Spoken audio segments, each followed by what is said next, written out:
Hey everybody, Tyler Wirken here from Kansas City, Missouri in the United States. I'm about to do a critique for the Masters of Wedding Photography. I really believe that critique is essential for photographers to continue pushing themselves along their throughout their journey as a photographer. I have a photojournalism background, but I've been a wedding photographer since 2002. So for I guess 20 years now. Wow.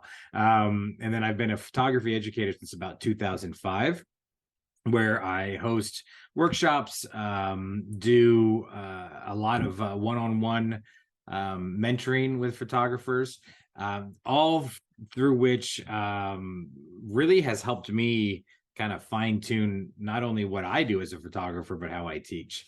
And I'm super happy to be here to be going through these images for the Masters of Wedding photography. Oftentimes with a lot of these photos, what I was noticing is there's usually something really simple, just a really simple change that we can think about and can move forward on. 9 times out of 10, what I think most photographs can improve with from our composition. And so nowadays, man, I tell you, these pictures, there's so many great moments.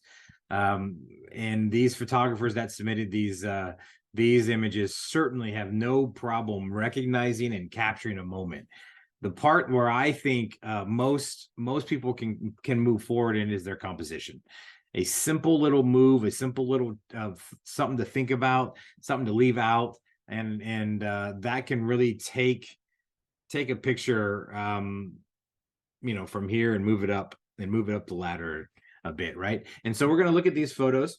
Like I said, just kind of brought some that were worth talking about, right? So okay, we're going to start with this one, which is I come from a moment background in photojournalism. This is a portrait, but these are actually really great situations to fine tune your ability to look at and recognize and fine tune your compositions, because you really don't have anything to lose.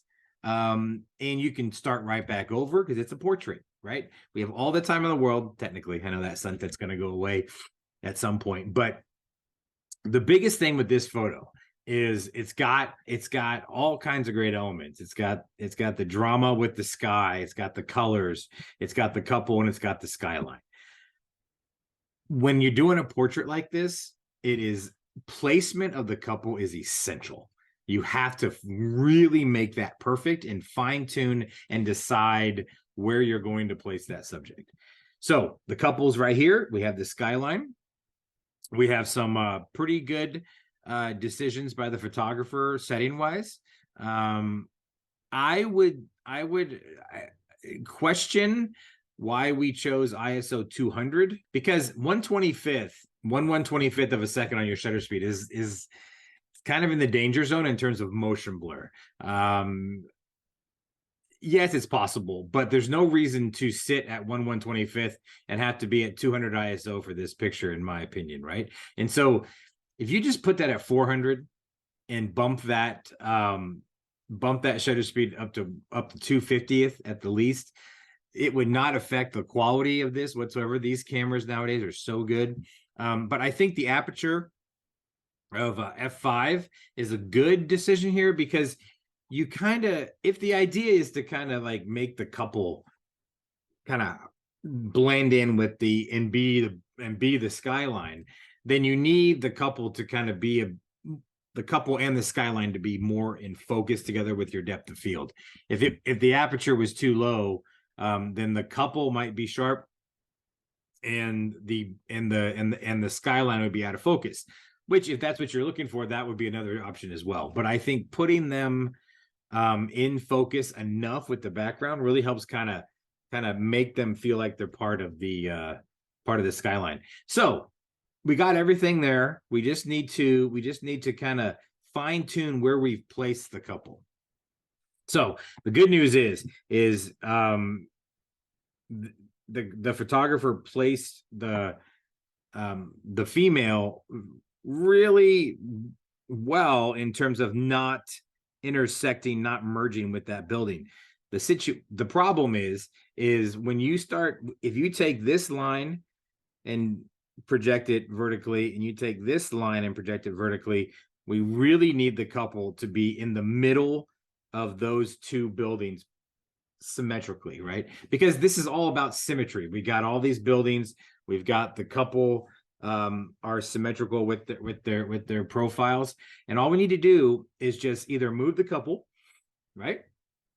Or as a photographer, it's easier for you just to move yourself, right? So if you just slightly move yourself to the right, the couple moves to the left, give some space over on that side of the of the female here, and then closes the gap between the male's shoulder and this building. So you just need to center them between those two buildings, and then finally do everything you can to not let this cloud go through the head of the man, right? And that's as simple as just getting up a little higher, or making the couple move back a little bit, so you get this entire silhouette is just right there in that open spot.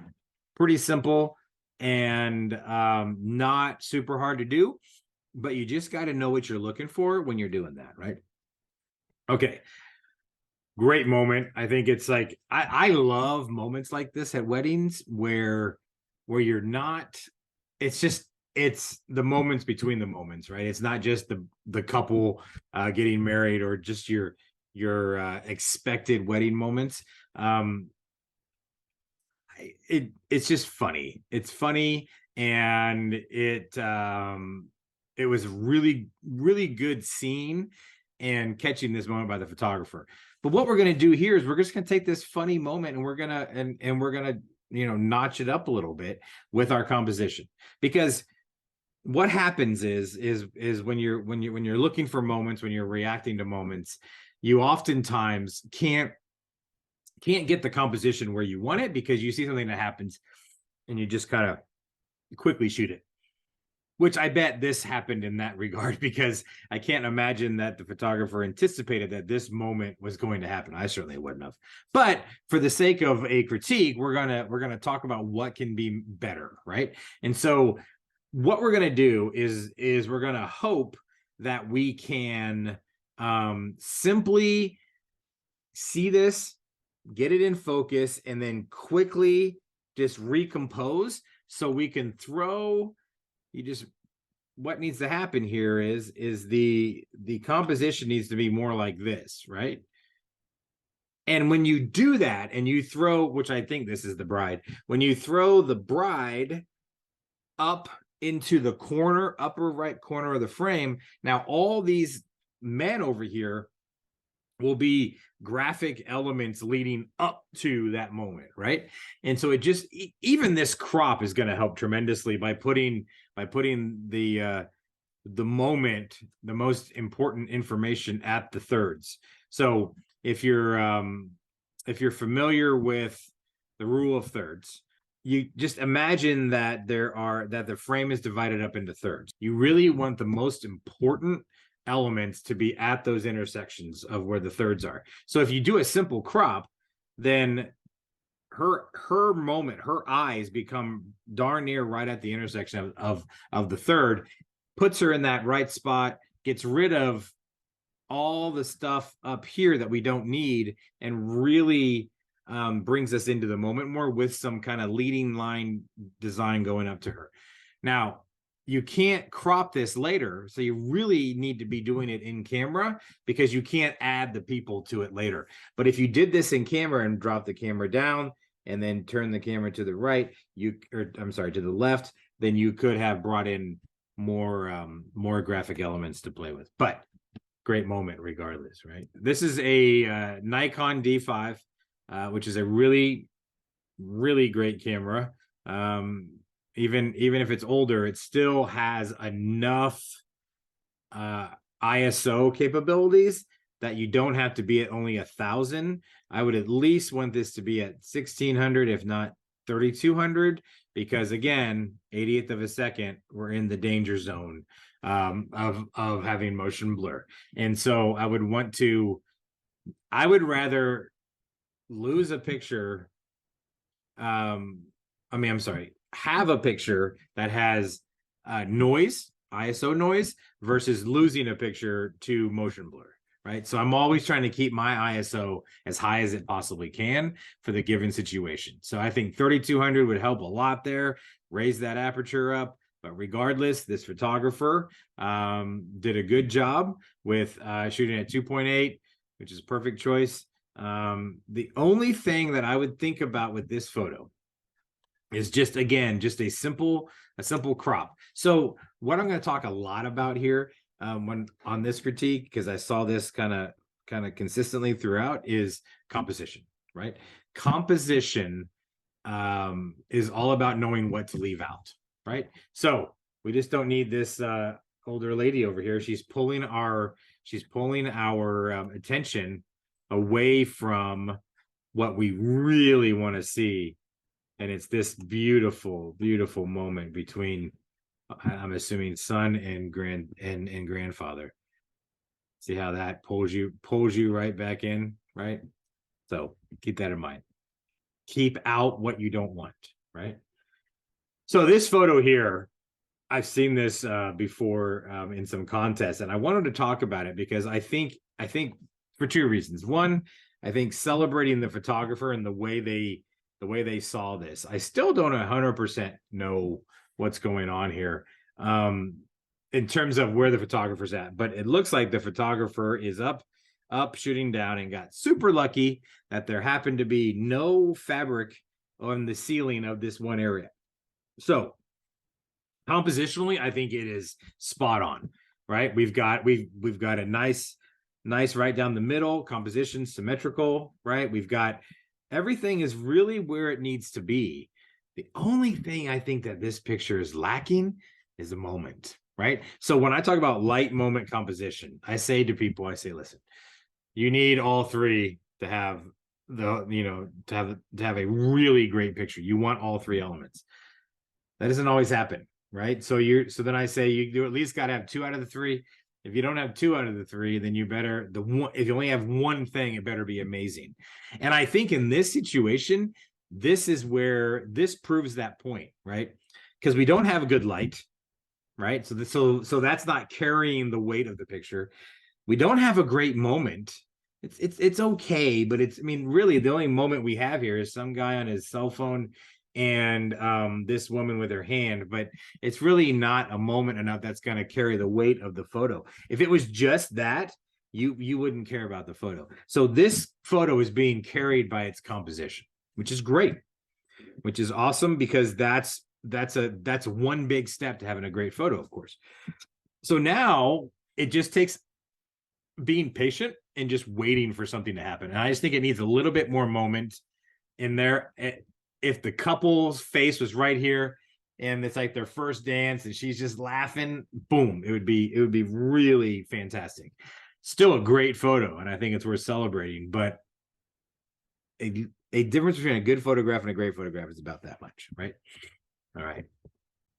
So I found this one to be interesting. Although it's not my style in terms of kind of lighting like this during prep, I'm not sure. It feels like it was lit with like 2 lights. Maybe the photographer asked the guy to stand there. Maybe they waited. Regardless, it's an interesting approach. There's no doubt about that. And although I wouldn't necessarily set something up like this and go through all this kind of trouble, I guess, right, to make this picture, I think overall it starts to work. The main thing the reason I brought this up is I think the flash on the right on the close is just a little too harsh. And I think if it was warmed up, so like it'd be interesting to see in like Lightroom if you can do a gradient and bring down the close a little bit and then maybe warm them up and see how that would feel if the light was a little bit more balanced. But in this case, you got light, moment, composition. You got good composition, you've got good light, but you just don't have a moment. And which is hard to do. I get that in this situation, but maybe we wait for a laugh. Maybe we keep this idea going, keep the light set up, and wait for something else to happen in that light on the left side later on, right? But kudos to the photographer for making the effort, for sure, right? All right, this is fantastic in terms of composition because it goes against kind of what most photographers would do in this situation, and I love that. Be interesting to see a behind the scenes photo of where this person was laying down. But bottom line here is, I think it's great. I think everything is really really fantastic in terms of the layout, the composition.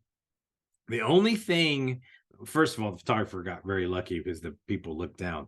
The only thing that I think that this picture could benefit from was if the photographer took this situation, and it might be because they're right at the steps when the people are coming down the steps, which was a good choice. But I just want more people with the confetti. That's all I want. I don't know what's possible. It might not be, or even just, and this is part of just getting lucky. But even if this person's hand was just out here more to kind of fill that space, I think that I think that the energy of this picture is pretty high already. I think it would come up just a little bit if we could think about our composition.